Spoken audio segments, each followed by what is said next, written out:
Hi, everybody. Glad you're back. Thank you for joining me.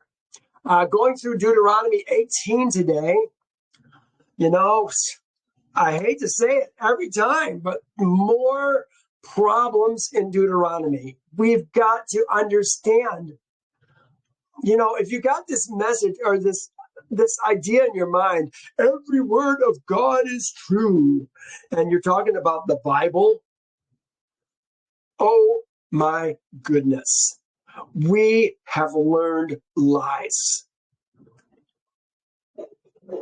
Every word in even the Torah is not true. It's not true. It does not agree with the rest of Torah, and Deuteronomy is prima facie evidence. I mean, we saw lots of challenges, even in Genesis, Exodus, Leviticus, Numbers. But in Deuteronomy, oh my Elohim, what is going on? Who wrote this?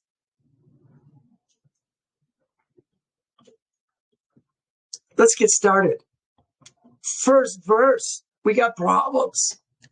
It says the priests, the Levites, all the tribe of Levi shall have no part nor inheritance with Israel. All right. We understand that to be true. All the Levites have no inheritance. Yehovah is their inheritance. But now look what it says. And keep in mind, when we're talking about the priests, the Levites, that all priests are Levites, but not all Levites are priests. But then it says, all the tribe of Levi. So now we're including the priests and the Levites. And look what it says. They shall eat the offerings. Now the offerings, notice it's in red. Why is it in red? Because it doesn't say anything about the offerings. They shall eat the offerings of Yehovah made by fire and his portion. And his portion.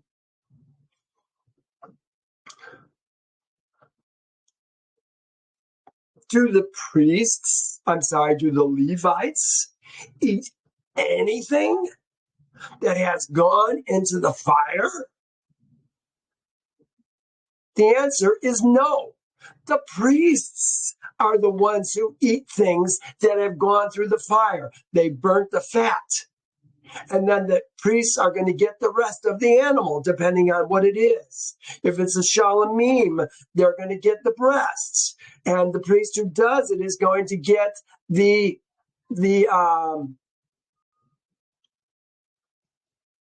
leg. I think it's the leg. We'll talk about it here. I've got it for you today. I've got bringing home all the information. What does this actually say? It says nothing about offerings. So we use that word. And I understand why we use that word, because we've got to use something. The best translation that I found was looking at the Hebrew and then looking at the English, was from the Young's literal translation. It said fire offerings, and I put it in gray. They did not put it in gray. Fire offerings of Yehovah, or Jehovah. They use Jehovah. Great. I have no problem with that. You want to use Yahweh. I don't care. At least they're trying to use Jehovah's name. Even his inheritance, they eat. That's what it pretty much says. I put Jehovah's fire is his inheritance. They eat. That's literally what it says in the Hebrew. So, we're trying to take what is, dare I even say, questionable in the Hebrew. I just said it. I think it is. We're going to see other portions like that today. because the Levites don't eat anything that has been, or even part of it has been in Yehovah's fire. They don't. Only the priests do. But this says all the Levites, all the tribe of Levi. Now, let me talk briefly about what the priests and the Levites get. We're going to talk about it more specifically shortly. But in general, I put here, the priests eat the kata'ah. That is the sin offering. The sin offering. The kata'ah is for sin. Their portion of the shalamim. What is their portion of the shalamim? We're going to talk about that very shortly. Again, it's the breast and the leg. They get the firstborn males from the herd and the flock. And they get their portion of the Levites' tithe from Israel's seed. Israel gives their tithe from the land, meaning crops, fruit trees, vines, and their tithe from the herds and the flocks, meaning cattle and sheep and goats. Really, anything, because even a donkey, it's not clean, but you can switch out the donkey for a lamb with the priests if you want to keep the donkey. Otherwise, you got to just kill the donkey. So Levi gets the tithes from Israel's seed and gives a tithe of their tithe. They give that to the priests. That's what the priests get from the Levites. The Levites don't get anything from the priests. So to say that they're going to get something from Yehovah's fire, his portion, Levi's portion, who's the his? Again, here we have a pronoun. It's not attached to anything because we're talking about all the tribe of Levi. This word priests, let's see if it says kohanim, ha-kohanim. It says la-kohanim. For the priests, to the priests, or to priests.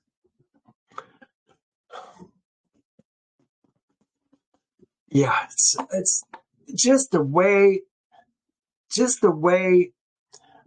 Deuteronomy is written is questionable in my mind. And I'm not a Hebrew scholar by any means, but some of these things are just like in your face. If you know, I've spent enough time in here that I know what Yehovah's word says and how it kind of fits together. And Deuteronomy doesn't work this way.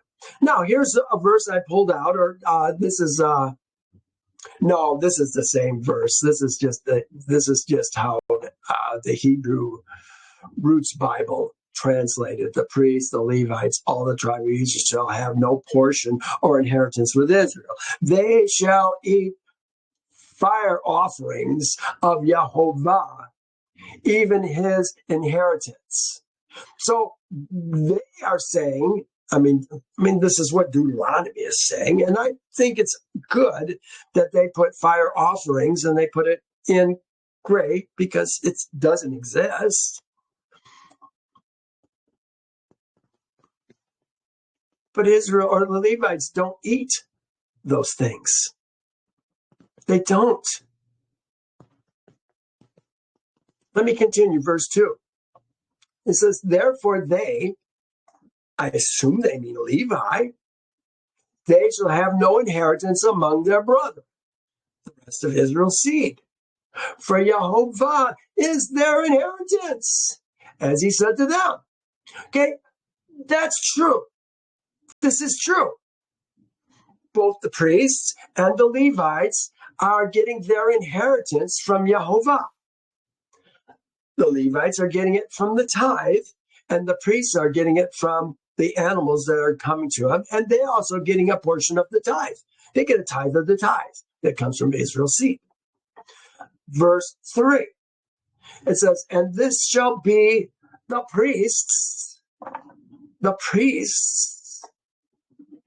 from the people. Here it is, the priests. They put priest, comma, S, as in one particular priests do. And I think it should be Priest's apostrophe, which is what other translations make of this. The priests do. In other words, all of the priests do. Not just the priest, the high priest. Or, well, let's continue reading. I put the priests do from the people. From those who offer a shalamim, that's the word that we're using here. It's not sacrifice, it's shalamim. Let me show you. For those who offer a, zavek. I'm sorry, it's the zavek. But it's the things we're going to eat. It's essentially a shalamim because we're going to eat it. For those who have a zavek, the zavek. Let me go back to it.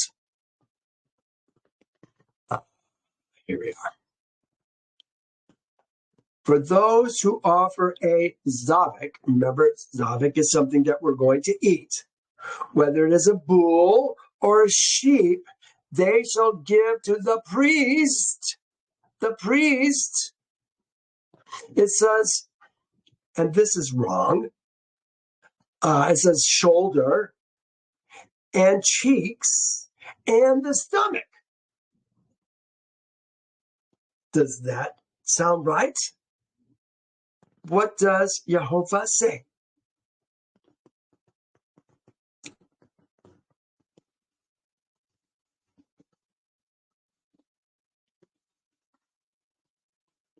Why do I have shoulder here? Let me go through this. I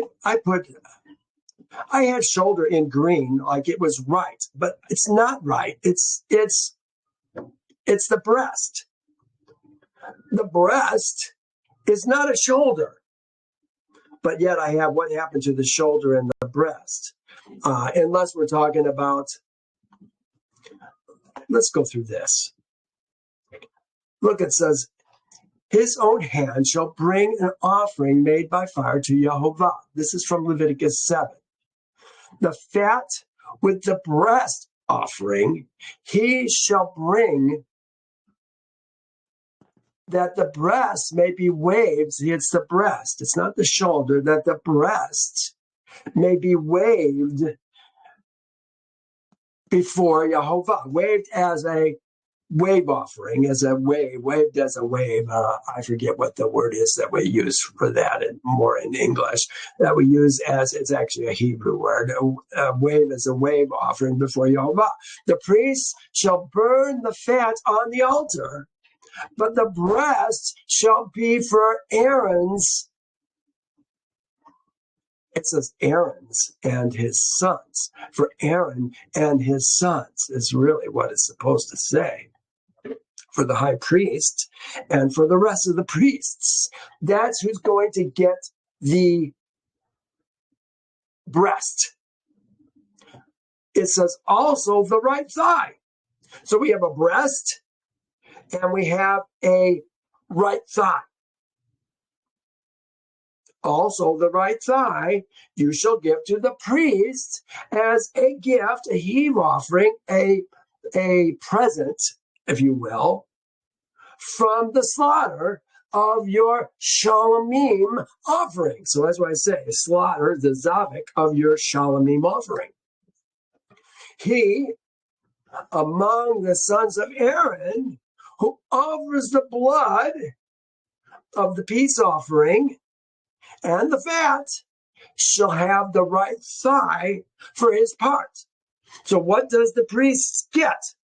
The priests, Aaron and his sons, as a whole, are going to get the breast. The breast is going to be eaten pretty much on sight.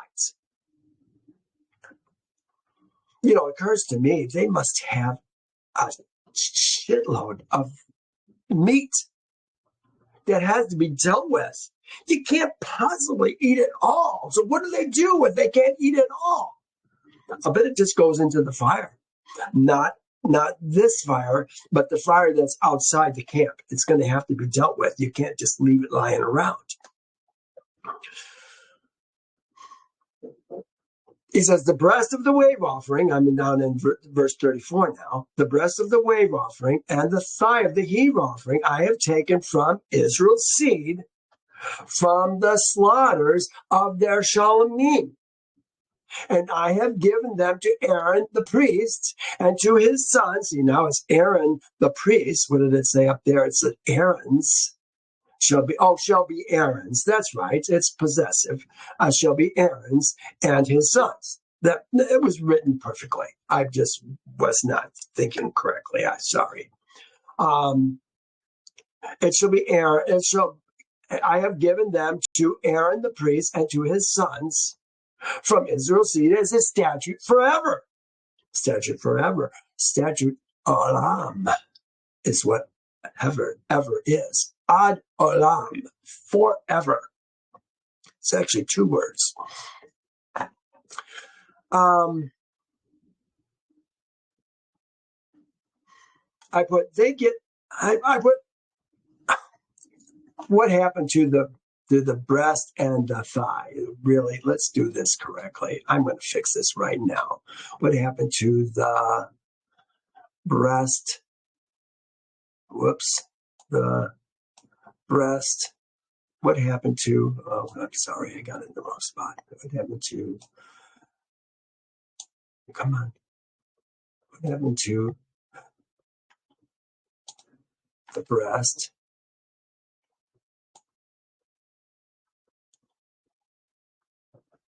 And see, this helps you just remember it better. THIGH. Is that how we spelled thigh? THIGH. Thigh, I guess that is. What happened to the breast and the thigh? The priests are to get far more than what is listed here. We're going to see more. This is just from the shalomim. It says, now they get a shoulder and two cheeks and a stomach. Which stomach? These animals have multiple stomachs. This is stupid. We get a shoulder instead of a breast. We get two cheeks and a stomach. It's actually a mam, M-A-M. Is the word that they use for this. Here, let me show you. This is M-A-W. Here it is, M-A-W. Part of a stomach of a beast. You guys, does anybody have a problem with this? I mean, do you actually see what I'm telling you? Yehovah's word says they get a breast and a thigh. The breast goes to Aaron and his sons, all the priests, and the thigh goes to the priest that actually did it. He can take it home to his family. Everybody who's clean can eat it.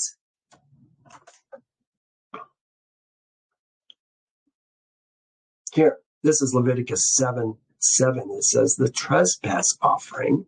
This is a sin offering and a sham and a kata'ah is the sin offering, the asham like the kata'ah. There's one law for them both. The priest who makes atonement a covering with it shall have it. Each priest who does an asham or a kata'ah for a man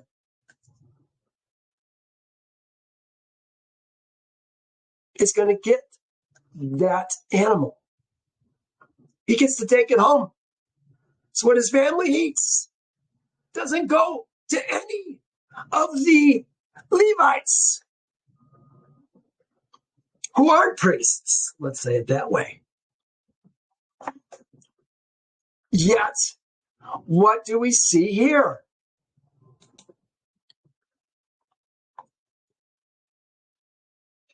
Now, this does say the priests do. Again, I think they punctuated this incorrectly because I think it's multiple priests.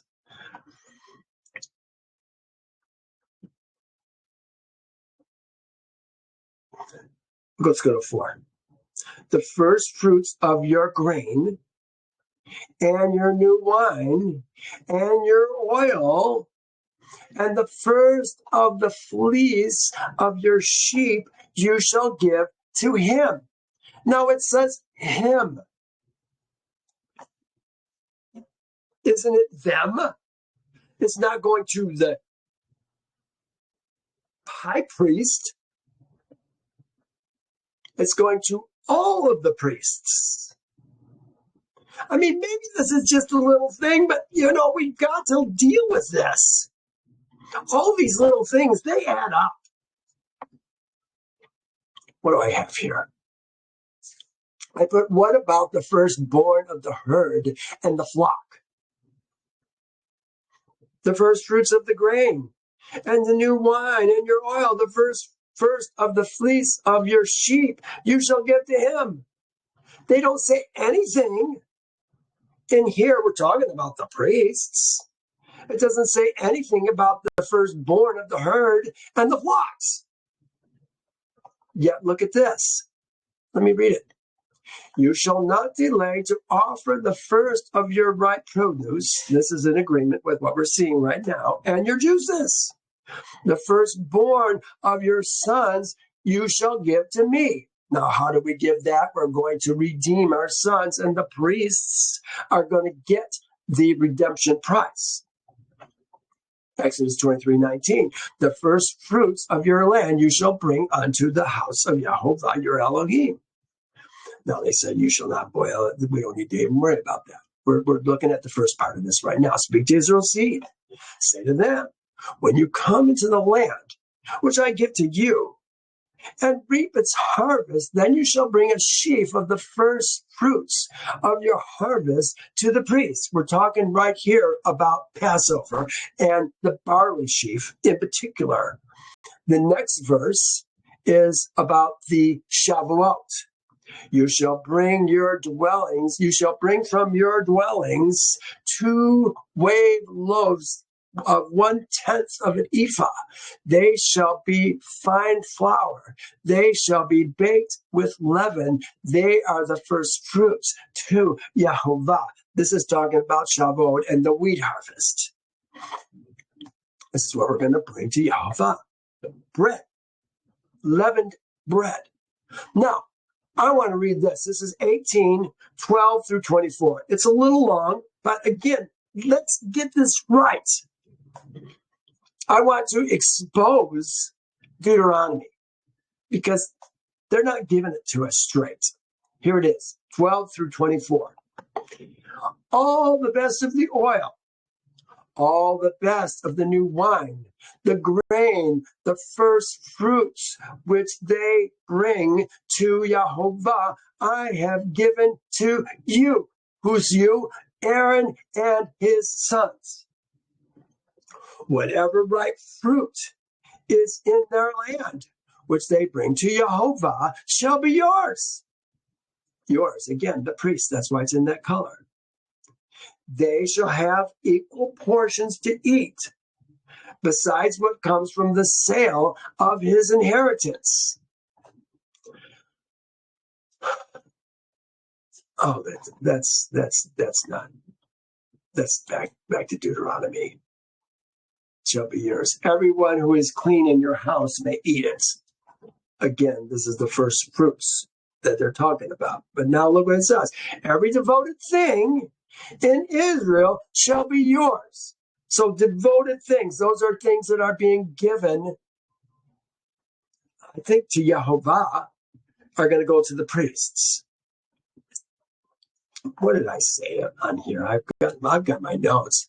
Nothing, nonetheless, nothing devoted to of all that a man shall devote to Yehovah, all that he has from Adam, from man, beast, and from the field of his possession shall be sold or redeemed. Every devoted thing is holy to Yehovah, holy unto Yehovah. I have questions even about Leviticus 27. I think there's some shenanigans that have gone on there too. We'll find that out in the future. We'll see. But that could be the devoted things that we're talking about. So at least it's mentioned. Here it says, everything that opens the womb. It says first opens the womb. Opens the womb is first. It's like redundancy. Everything that opens the womb of all flesh, which they bring to Yehovah, whether man or beast, shall be yours. That's the priests. Nonetheless, the firstborn of a man you shall surely redeem. This is what I was just saying. They're going to redeem it. The firstborn of an unclean animal you shall redeem. And those redeemed of the devoted things you shall redeem when they are 1 month old. So we got to wait until it's 1 month old before we redeem it. According to your valuation, 5 shekels of silver, according to the shekel of the sanctuary. But the firstborn of a cow, here it is, firstborn of a cow, the firstborn of a sheep, the firstborn of a goat, you shall not redeem. They are holy. You shall sprinkle their blood on the altar and burn their fat as an offering made by fire. This is what we were just talking about above, made by fire, for a sweet aroma to Yehovah, and their flesh shall be yours. The priests, not the Levites. Just as the way breast and the right thigh are yours. There's more agreement, breast and right thigh. All the presents, heave offerings, presents of holy things which Israel's seed offers to Yehovah, I have given to you and your sons and your daughters with you as an ordinance forever. Forever. Olam. It is a covenant of salt forever before Yehovah with you and your seed. It actually says seed, Zerah, with you. Talking about the sons, you and your seeds. Yeah. There it is, seed, Zerah. All the presents. Okay. I was going through 24. Then Yehovah said to Aaron, you shall have no inheritance in the land, nor shall you have any portion among them. I am your portion and your inheritance among Israel's seed. Behold, I have given Levi's seed all the tithes of Israel. That's what Levi's seed gets as an inheritance in return for the work which they perform, the work of the tabernacle of meeting. Hereafter, Israel's seed shall not come near the tabernacle of meeting, lest they bear sin and die. But the Levites shall perform the work of the tabernacle of meeting, and they shall bear their iniquity. It shall be a statute forever throughout your generations, that among Israel's seed they shall have no inheritance. For the tithe of Israel's seed, which they offer as a present to Israel's present to Yehovah, I have given to the Levites as an inheritance. Therefore, I said to them, among Israel's seed, they have no inheritance. Can I make it any more clear? I don't think I can. We want to go to 18, probably 4 is where we're at. Yes. So, first fruits of your grain, first fruits of your wine, that's going to go to the priests. Still, we're talking about the priests here. For Yehovah, thy Elohim, this is Israel's Elohim, has chosen him out of all your tribes to stand to minister in Yehovah's name.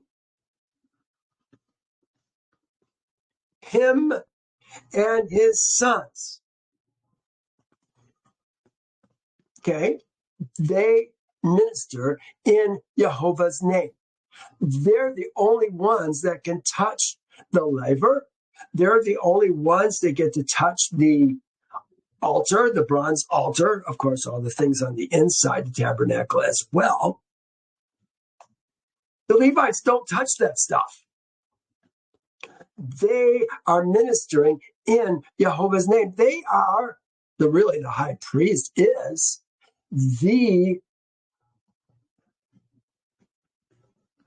dare I say, the manifestation of Yehovah on the earth to speak to Israel's seed, along with Moses, of course.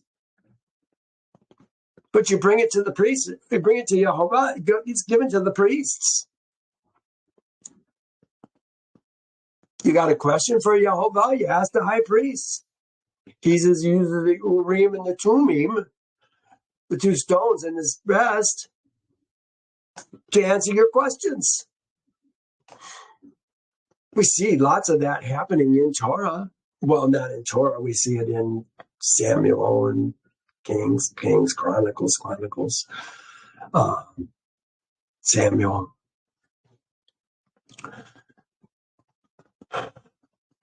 For Yehovah, your Elohim, thy Elohim, has chosen him. Again, should it say him? As if this is the priests, then him is correct. But if this is all the priests, then it should be them. I would like to see better agreement out of all your tribes to minister in Yehovah's name, him and his sons forever. This word forever. Here we go. More questions. We're representing in, here this says in Sham. Sham is name. Yehovah. In Yehovah's name is really what it says. In Yehovah's name. But where I had question was when I looked at this, forever. You know, every other place when we talk about forever, the word is olam. Here it is. Ad olam. Ad olam. Concealed. That is a vanishing point. Generally, time out of time. It's so far, we can't even see that far in the future. It's like a vanishing point, but we can only see so far, but this is forever. But they didn't use the word olam here. They used this word, all, kol, which is all, every, all the days. Yom, here's yom.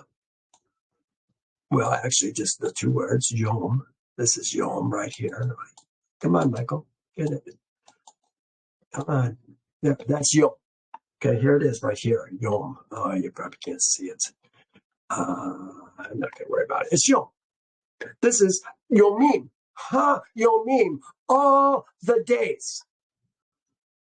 All the days.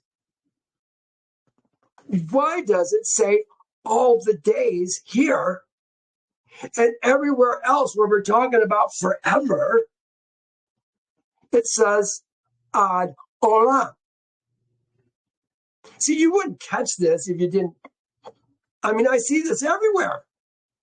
And I went and did a study today just because I wanted to drive this home for you.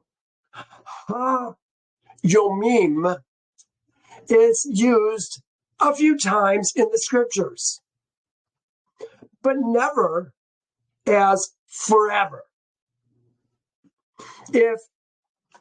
When Judah talked to Jacob, he was elderly. He was asking to take Benjamin to Egypt because Joseph wanted to see Benjamin. And Judah swore that he would be cursed all ha-yomim, kol ha-yamim, all his days, if he didn't bring him back. So when we're talking about ha-yamim, it's really talking about a specific amount of days. This is all the days of Jacob's life. This isn't olam. It's all the days of Jacob's life.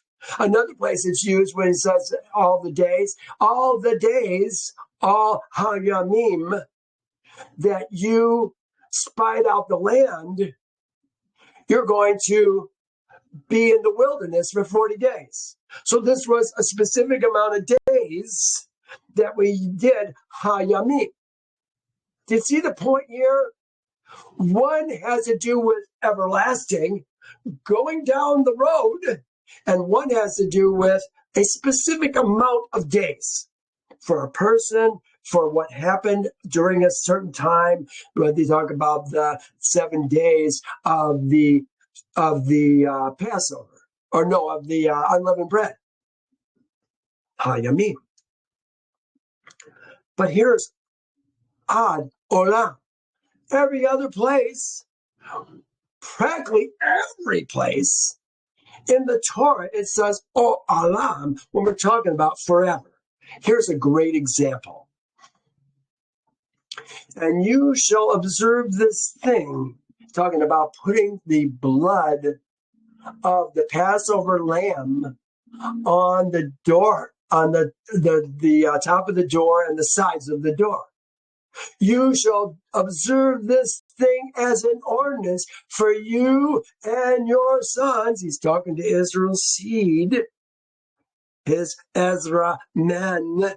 You and your sons ad olam, forever.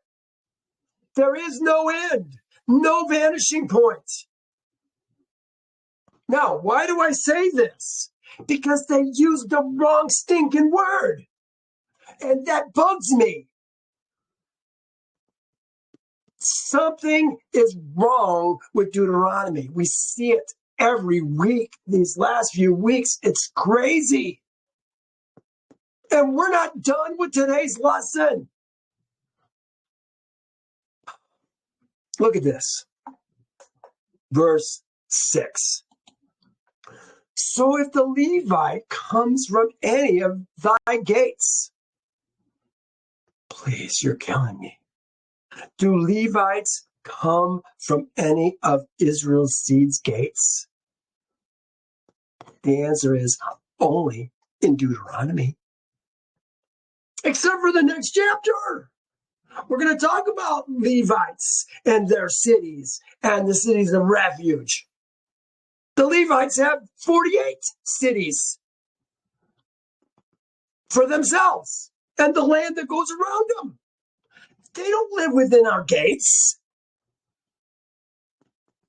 Yet this says, if a Levite comes from any of thy gates, from where he dwells among Israel, and comes with all the desire of his mind.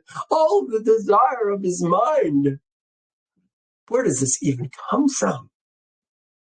To the place which Yehovah chooses.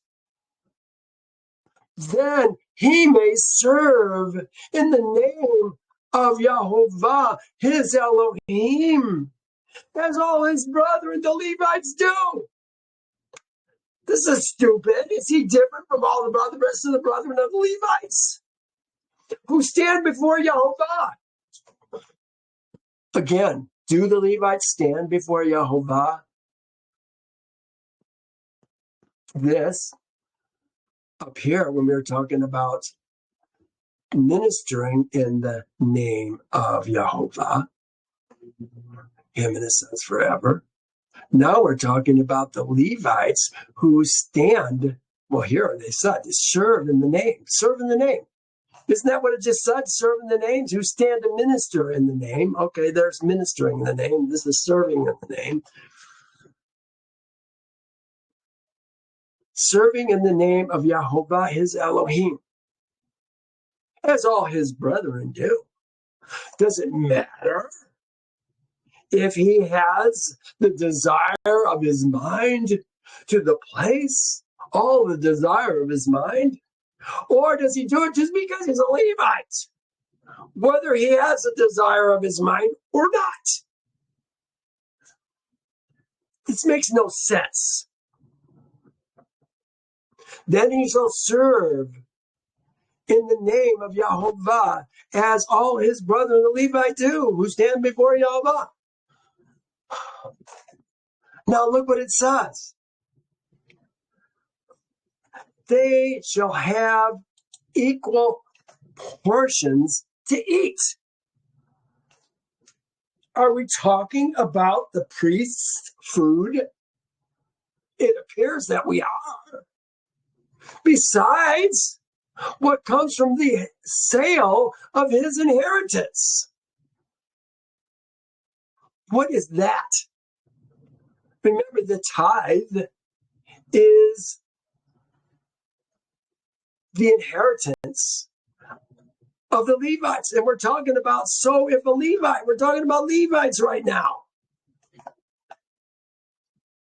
So, but what does this even mean? Equal portions to eat? Of what? The priest's food? No, they don't eat the priest's food. Besides what comes from the sale of his inheritance. What even is that? So what does this even mean? Levites don't stand before Yehovah. The priests do. Now, what do the Levites do? Here, did I put this? Oh, I guess I closed it. Darn. They deal with the firewood. There's firewood that has to go on the altar to keep the bronze altar working all the days. In fact, I think I have. Do I have it in this? Here. This is perfect. Read this. This is in Deuteronomy 8:6. Behold, I myself, this is Yehovah, I myself have taken your brethren, the Levites, your brethren, the priests' brethren, the Levites from among Israel's seed. They are a gift to you, the priests, given by Yehovah to do the work of the tabernacle of meeting. That's what they do. They bring in the wood for the fire.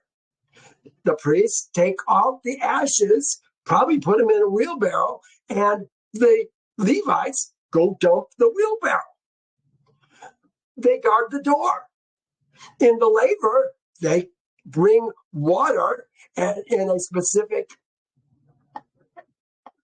wheelbarrow type thing that's made for water, and then the priests put it in the laver. Again, only the priests are going to touch the altar or the laver.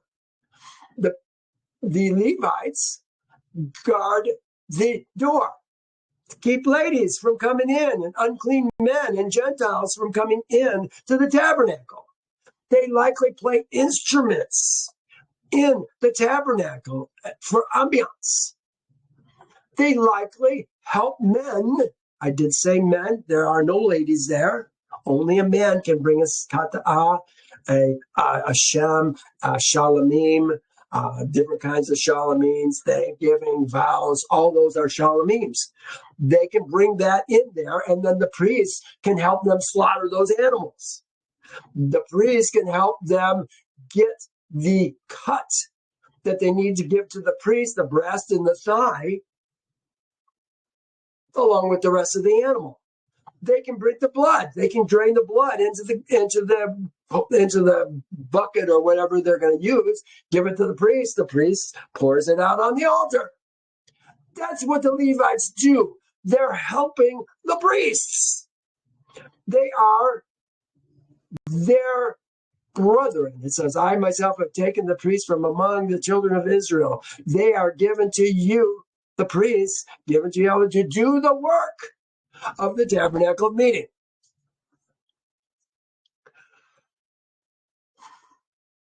This is what they do. So let me continue up here now. Is he talking about what belongs to the priests? The food? Is that what we're talking about?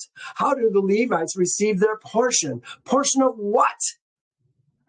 We're talking about portion to eat, each portion to eat. What does that even mean?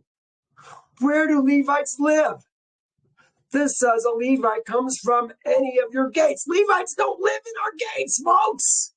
We've got us and a there who dwells with us. We've got our widows and orphans who dwell with us. There are widows and orphans. They're within our gates. We don't take care of other men's widows and orphans. We don't take care of Babylon's widows and orphans. We take care of our widows and orphans. I put the priests, they have cities. They have gates of their own. Do they live in the gates of another man? The answer is no. Now, I put this could present problems from the sale of his inheritance. Whose inheritance? What inheritance are we talking about? Remember that the Levites are the priest's servants. That's what we were just reading about here. They serve you, the priests. Here's two more verses. This is Numbers 3. Now behold, I myself have taken the Levites from among Israel's seed instead of every firstborn who opens the womb among Israel's seed. Therefore the Levites shall be mine.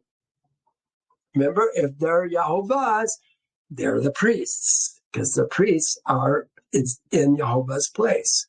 And you shall give the Levites to Aaron and his sons. They are given entirely to him from among Israel's seed. Are you beginning to see some of the problems that we have here? We're just getting started, and it just goes on and on. Now, let's look at 9. When you come into the land, which Yehovah thy Elohim, when thou comes into the land which Yehovah thy Elohim is giving thee, thou shalt not learn to follow the abominations of those nations. He took us out from among those nations. Therefore, there shall not be found among, this is one of two places, I think, in Deuteronomy 18, where it talks about y'all instead of thee and thou and thy. Difference between second person singular and second person plural. There shall not be found among y'all anyone who makes his son or his daughter pass through the fire. Oh my goodness, we're seeing that happening these days in our current time period. It's still going on. This is what the deep statesmen do, and the Khazarians. Oh, it's all going to come out. It's already coming out. Most people just haven't seen it yet. But he goes on. Or one who practices witchcraft. Now, this says practices witchcraft. This is really difficult. This is who uses divination as a diviner, that practices witchcraft, is how this is translated. This translated it as one who uses divination.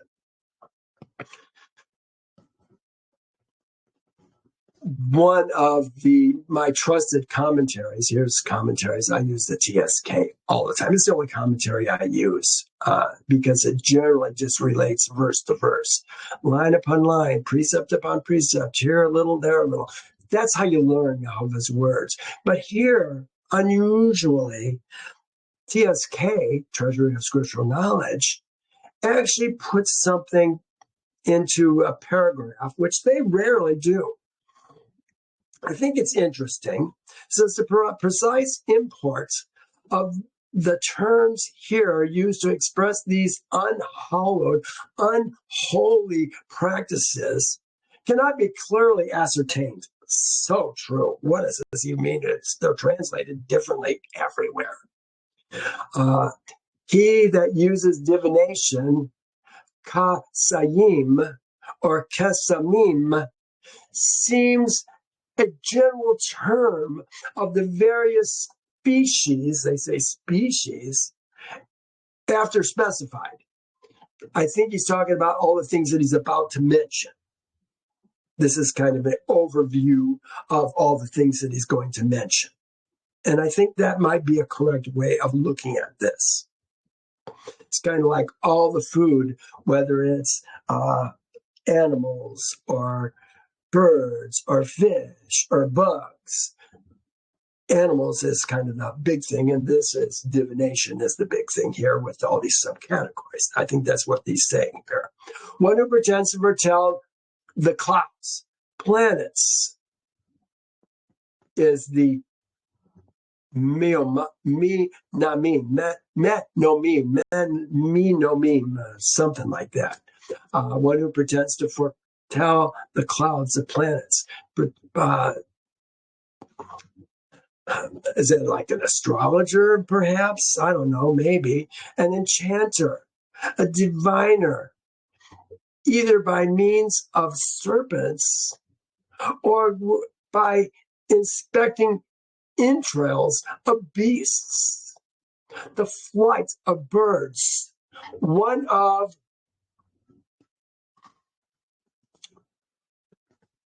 who was the prophet who came from way up north that came to curse Israel for Moab? Balaam ben Beor. It was one of the Balaam ben Beors, but remember there was several Balaams, there were several Beors in that line. And in Yasher, one of those men actually was working with Esau's seed and the king of Africa to look at the entrails of beasts to decide if they were going to be successful or not. This is the kind of things we're talking about. A witch, I don't even want to try to pronounce it. It'd be easier in Hebrew. I can't try to do it in this. Is way too hard. Makashef, perhaps. One who uses magical fumigations, whatever that is. A charmer. Chaver, two different ways of saying it. One who uses spells or a particular conjunction of words or tying knots. A consulter of familiar spirits is a she'el of. Pithanus. Pithanus has to do with serpents. I think that's pith. That's where it comes from. Or dragons. Dealing with familiar spirits. Maybe it's lizards. Who knows? Just thinking about what what we're dealing with even now. Wizards, Yedonai, a cunning man, a necromancer. We're going down into the next verse right now because there's 2 verses that talk about this, a necromancer, and one who seeks inquiries from the dead. That's what Samuel did. Remember that? So here we had this. It says, there shall be found among you anyone who makes his best to practices witchcraft, soothsayer, one who interprets omens, a sorcerer. This had diviner, cloud gazer, prognosticator, sorcerer. I wonder where telling people that we're in climate disaster, where does that fit into this kinds of things? One who conjures spells. Makes me think of TV.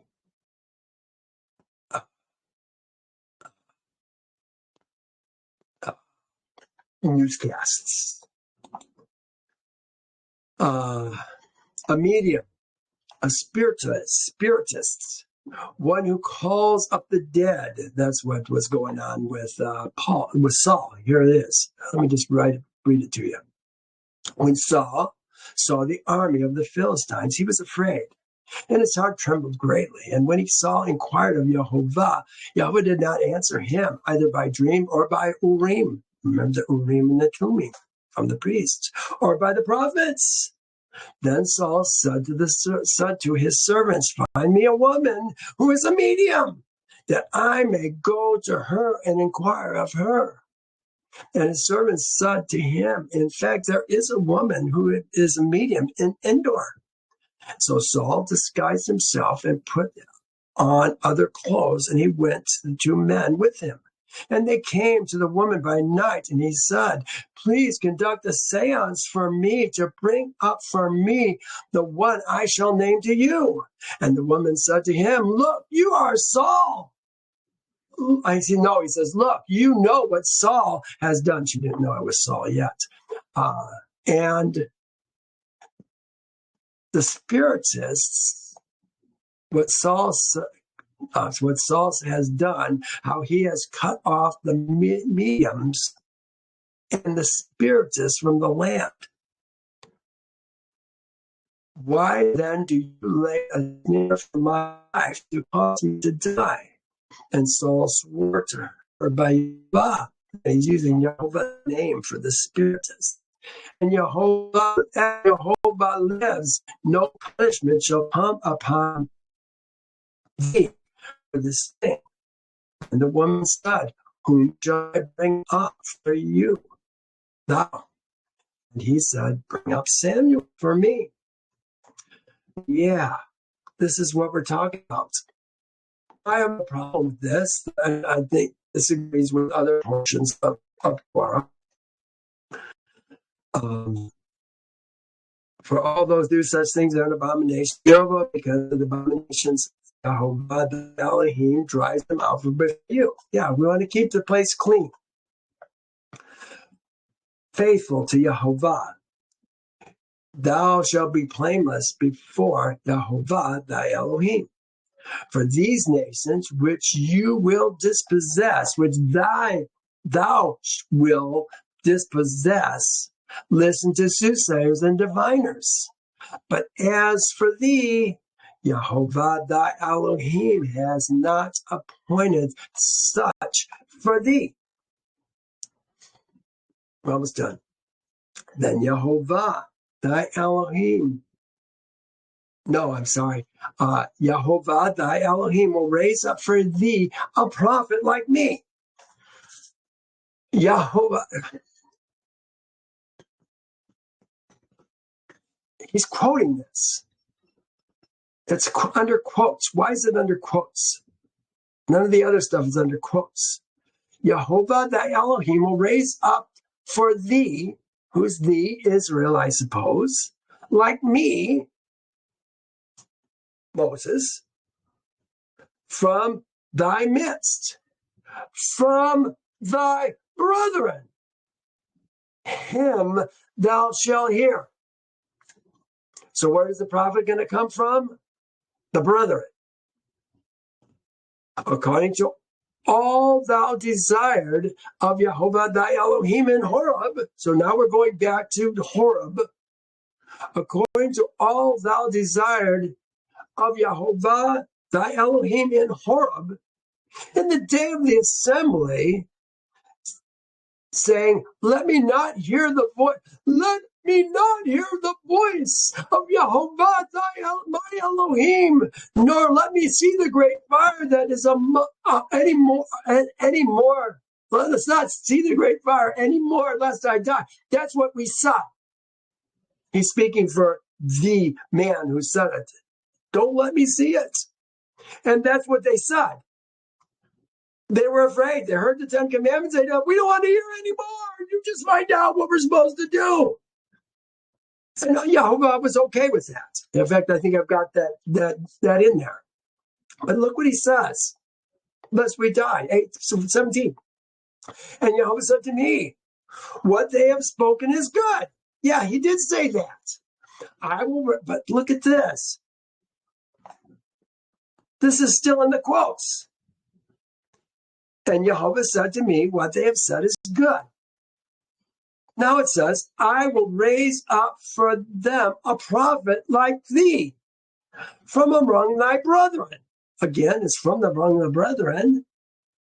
And I will put my words in his mouth, and he shall speak to them all that I command.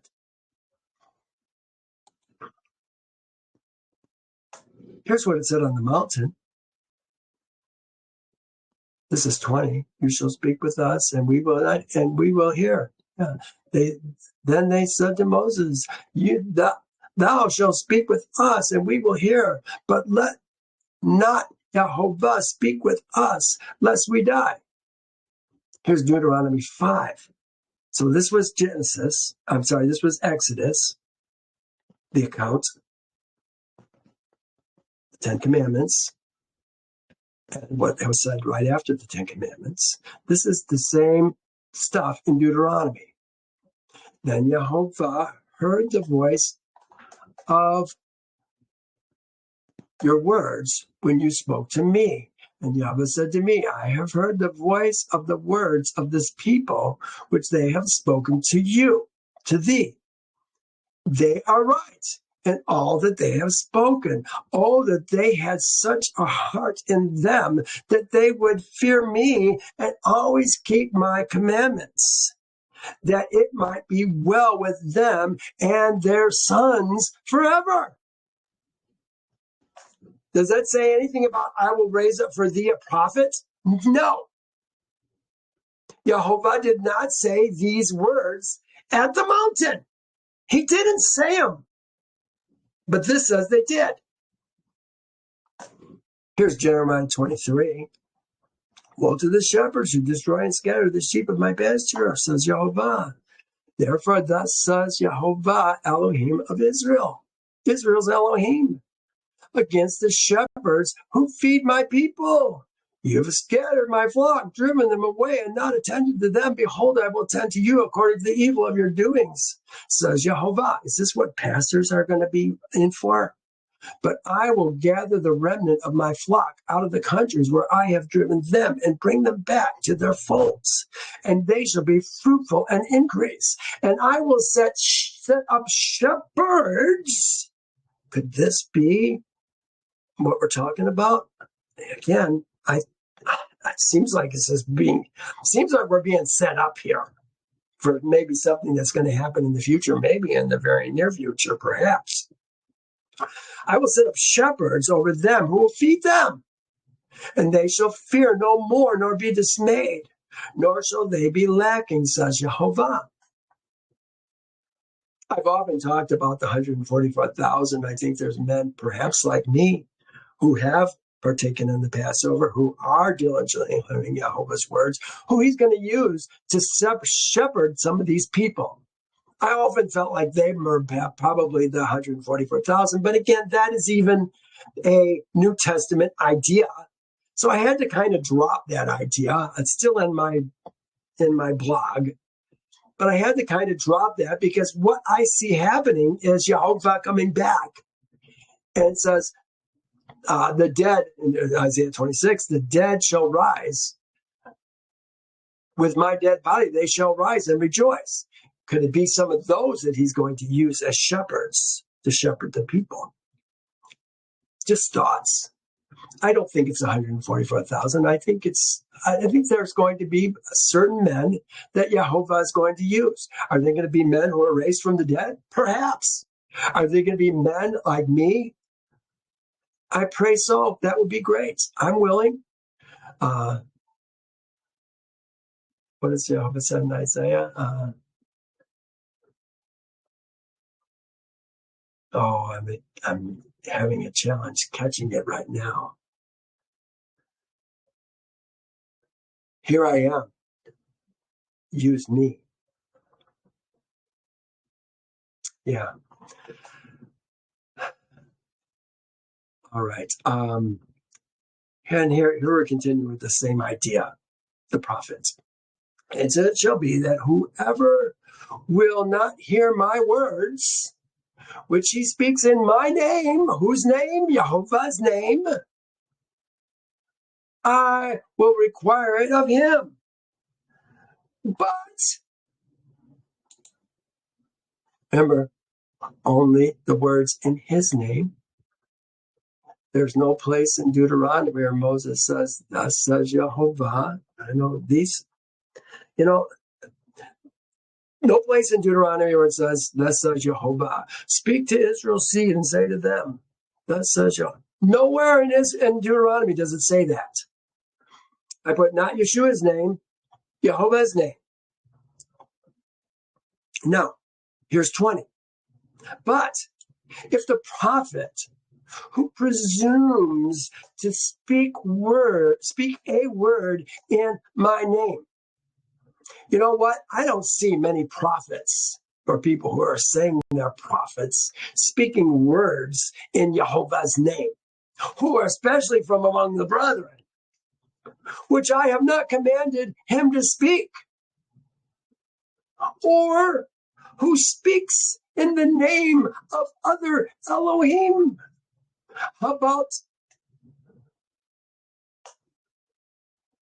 Baal Jesus, or Baal Peor, or Baal Balaam, or Baal? We had one Peor. No, that was I forget who the one was. We were just, in fact, in this chapter, we were dealing with him. Numbers also. Anyway, he was Baal something, Baal, I don't remember. He goes on. And if thou say in thy heart, how shall we know the word which Yehovah has not spoken? How shall we know the word which Yehovah has not spoken? Seems like, how will we know if Yehovah has spoken? When the prophet speaks in the name of Yehovah, well, there's a good thing. If the thing does not happen or come to pass, that is the thing which Yehovah has not spoken. The prophet has spoken presumptuously. Thou shalt not be afraid of him. I got captured on this word presumptuously. It reminded me of this verse. First of all, let me say, how do we know a real prophet? It says the real prophet comes from among the brethren. He is an Ezra. You can't be from among the brethren if you're not an Ezra. He speaks all that Yehovah commands him. And that will always agree with Yehovah's words and word. He speaks only in Yehovah's name, not any other Elohim. And what he says comes to pass. Now, here's talking about, well, let me just read this. This is kind of a general thing for Israel's seed. It says, "And you shall have one law for him who sins unintentionally." So we have an unintentional sin. We were talking about the kata'ah, the Hashem, or something along those lines in Numbers 15. But look what it says. Him who sins unintentionally, for him who is Ezra among Bnei Israel, among Israel's seed, and for the stranger. So there's two people, the Ezra among Israel's seed, and the stranger who dwells among them. Who's them? The Ezra among Israel's seed. And the person who acts in open betrayal. So this is one who did it unintentionally in the first part. This is two verses, 29 and 31, 29 through 31. So the first one's whether he was native born among Israel's seed or the stranger. Remember, that's only two people. That's not three people. Now this person acts in open betrayal, whether he is Ezra, the native, the Ezra, or the stranger. Again, we got two people. That one, the one who acts in open betrayal, in sinning on purpose, brings Yehovah reproach. He shall be cut off from among his people. So I think you can almost do the same thing for this so-called prophet. One, he comes from among the brethren, native born, among Israel's seed. A ger would not be considered a brethren. No, a ger is the neighbor who dwells with us. When it says love your neighbor as yourself, he's talking about the ger who dwells with you. He brings reproach. He shall be cut off. What does he say to do with this guy? You shall not be afraid of him. I think he's going to be cut off. This person who's speaking in Yehovah's name and it doesn't come to pass. Is something going to happen to him? I wonder. Should something happen to him if he's speaking presumptuously in Yehovah's name? Yeah, I think so. All right. Well, we're going to stop here. Deuteronomy 18:22. Next week, we're going to talk about Levitical cities. We're going to talk about the city of refuge, where the manslayer can run to. Yes, Levites have their own cities. They don't dwell in Israel or in any of our gates. They have their own gates. Contrary to everything else that we've seen in past weeks, we're constantly seeing for the Levite who lives within your gates, we're going to give him the tithe that belongs to the Levite. Oh my gosh. Oh my Elohim. Drives me crazy. All right. Well, I hope you sense that I love Yehovah's word. I don't want to see it be abused. I don't want to see it be overridden by nonsense. And this kind of stuff drives me crazy. All right, well, think the best of me, please. Look at what I'm saying. It's there. I'm bringing you the evidence. All right. Well, we'll see you next time. You folks, have a great time. Remember, if you can, share this. Like it, share it with others. I'd sure appreciate it. Catch you later. Bye now.